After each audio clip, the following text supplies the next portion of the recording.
diversified conglomerate listed on the main board of Bursa Malaysia, established in 1983. It operates across construction, property development, manufacturing, infrastructure communications, and plantation. Due to capital-intensive and cyclical nature of the industry, ratio analysis is used to assess company financial performance, risk, and long-term sustainability from 2021 to 2025. This study uses quantitative ratio analysis based on company audited annual report from 2021 to 2025. The ratio uses profitability, liquidity, efficiency, and debt ratios for analysis, but using 5-year trend analysis to assess performance and financial risk.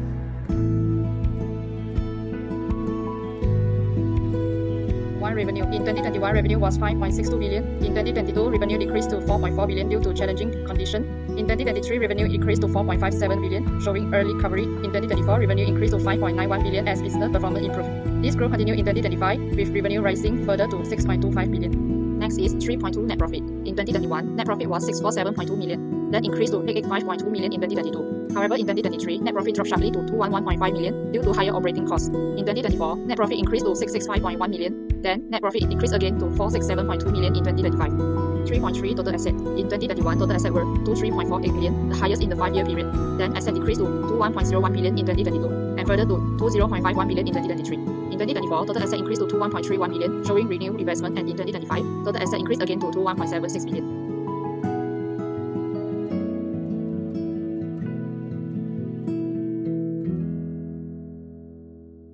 The current ratio in 2021 was 2.4 and increased to 2.7 in 2022, then decreased in 2023, 2024, and 2025. That is 2.5 in 2023, 2.4 in 2024, and 2.2 in 2025. The average of 5 years is 2.4 to 1. Rate ratio in 2021 was 1.0, increased to 1.2 in 2022, decreased to 1.1 in 2023, further increased to 1.2 in 2024, and decreased again to 1.1 in 2025, with an average of 1.1 to 1. For profitability ratio, the gross profit margin GPM in 2021 was 18.76% and decreased to 17.28% in 2022, then increased to 25.81% in 2023, further increased to 26.19% in 2024, and slightly decreased to 25.36% in 2025 with an average of 22.68%. The net profit margin NPM in 2021 was 10.91%, then decreased to 7.21% in 2022, increased to 10.56% in 2023, further increased to 16.29% in 2024. In 2025, net profit margin decreased to 12.65% with an average of 11.52%. For return on equity ROE, it was 5.31% in 2021 and increased to 7.72% in 2022. Then decreased sharply to 1.93% in 2023, increased to 5.88% in 2024, and decreased again to 4.12% in 2025. The average of 5 years is 4.99%. Next is efficiency ratio. The first is asset turnover ratio. In 2021 and 2022, the ratio remained constant at 0.2 times. In 2023, the ratio increased slightly to 0.22 times. A more significant improvement can be seen in 2024 and 2025, where the ratio rose to 0.28 and 0.29 respectively. Second is the inventory day ratio. In 2021 and 2022, the inventory days were very high at 704 and 705 days. In 2023, the ratio increased further to 718 days. However, a significant improvement can be observed in 2024 and 2025, where inventory days dropped sharply to 527 and 505 respectively. Third is the receivable day ratio. In 2021, the receivable days were respectively high at 133 days. The ratio improved in 2022 and 2023, decreasing to 108 days and 101 days respectively. However, in 2024, receivable days increased slightly to 108 days, and in 2025, it rose significantly to 132 days.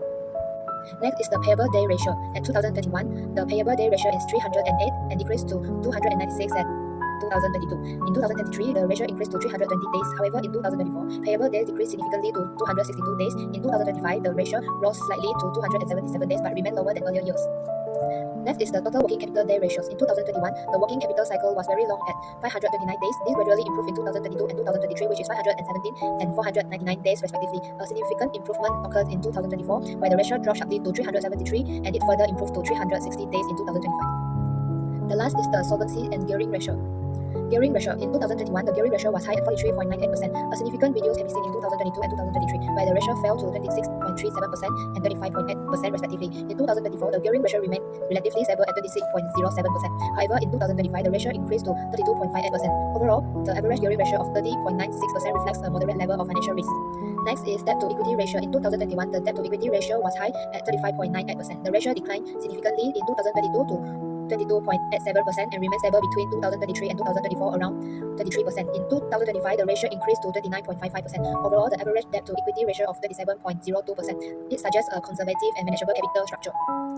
Last is the interest coverage ratio. In 2021, the ratio was 3.95 times. The ratio declined to 2.85 times in 2022 and slightly improved to 2.9 times in 2023. It shows improvement occurred in 2024, where the ratio increased to 4.14 times, and at 2025, it slightly decreased to 3.86 times. Overall, the average interest coverage ratio of 3.54 times shows that the company maintains a reasonable ability to meet its interest obligation.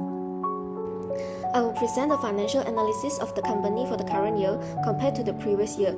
In this presentation, I will focus on four main areas: liquidity, profitability, efficiency, and capital structure. This analysis allows us to evaluate the company's financial health, operational efficiency, and its ability to meet both short-term and long-term obligations. Liquidity ratio assesses the company's ability to meet short-term obligations. For this company, the current ratio decreased from 2.4 to 2.2, indicating that the company has slightly fewer current assets to cover its liabilities. Similarly, the quick ratio decreased from 1.2 to 1.1, showing that the company's ability to meet intermediate obligations without relying on property sales has weakened. Overall, the company's liquidity has slightly declined, which is common in property companies due to the high proportion of long-term assets. Next is profitability ratio. Profitability ratio measures how efficiently a company generates profit from its revenue, asset, or equity. The company's gross profit margin decreased from 26.19% to 25.36%, suggesting slightly higher operating costs or pricing pressure. The net profit margin also fell from 16.29% to 12.65%, meaning that the company earned approximately 12.65 cents of net profit for every 1 ringgit of revenue. The return of equity decreased from 5.88% to 4.12%, reflecting lower returns of shareholders' equity, which may result from reduced profitability or higher financing costs. These changes are typically in the property industry, where long project cycles and large capital investment can affect short-term profitability. Efficiency ratios highlight how well a company uses its resources to generate revenue. The asset turnover ratio improved slightly from 0.28 to 0.29, showing better utilization of total assets. Inventory days decreased from 527 to 505, indicating faster conversion of property inventories into sales. Receivable days increased from 108 to 132, reflecting slower collection from customers, while payable days rose from 262 to 277, suggesting longer payment periods to suppliers.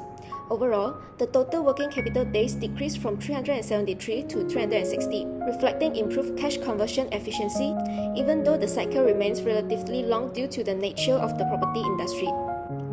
Regarding capital structure, both the gearing ratio and the debt-to-equity ratio increased, showing a moderate reliance on debt, which is common in capital-intensive property companies. The interest coverage ratio slightly decreased, but remains sufficient to cover interest obligations. In conclusion, while the company faces some short-term liquidity and efficiency challenge, improvement in asset utilization, inventory management, and debt management indicate that the company is operating more efficiently.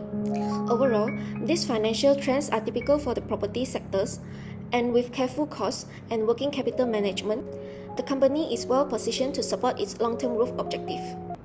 In conclusion, overall financial stability maintained and slight decrease but able to meet short-term obligations. Gross profit improved, net profit and ROE remain low due to higher costs. Low inventory and collection periods, borrowing well managed, interest payment met. The recommendation given is to control costs more carefully, improve cash flow management, use asset more efficiently, manage debt carefully. That's all from us. Thank you.